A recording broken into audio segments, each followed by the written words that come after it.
BJP के नेता जो कभी डिम हाँकते थे ना कि बीजेपी कभी किसी से डरती नहीं और आंखें में आंखें डालकर बातें करती है, आज वही बीजेपी के सारे नेता सदन के अंदर राहुल गांधी से इतना डरे हुए क्यों हैं और राहुल गांधी को किताब पढ़ने से इतना विरोध क्यों कर रहे हैं? क्या उस किताब में बीजेपी कुछ काले राज छिपे हैं जिसे बीजेपी जनता के सामने नहीं लाना चाहती है? आखिर बीजेपी के लिए नारावने जी की किताब में ऐसी क्या लिखी है जिसे बीजेपी के सारे नेता घबराए हुए हैं?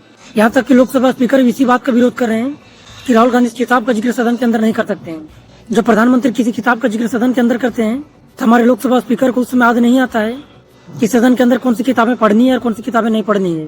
जब बीजेपी के काले चिट्ठे को राहुल गांधी सामने लाने का प्रयास करते हैं तो हमारे लोकसभा स्पीकर को बात आ जाती है कि सदन के अंदर किसी भी प्रकार की किताब का जिक्र नहीं कर सकते। क्या हमारे लोकसभा स्पीकर उस समय विरोध नहीं कर सकते थे जिसमें प्रधानमंत्री किताब का जिक्र कर रहे थे? हमारा देश की सदन भी अब निष्पक्ष नहीं रहा है। हमारे अध्यक्ष महोदय भी पक्ष और विपक्ष के हिसाब से बातों को सुनते हैं। अगर अध्यक्ष महोदय पक्ष और विपक्ष दोनों की बातें सुनते हैं तो राहुल गांधी को इस किताब पढ़ने का विरोध नहीं करते। आखिर राहुल गांधी इस किताब के जरिए देश की जनता को क्या बताना चाहते थे, ये तो कम से कम सुनना चाहिए था।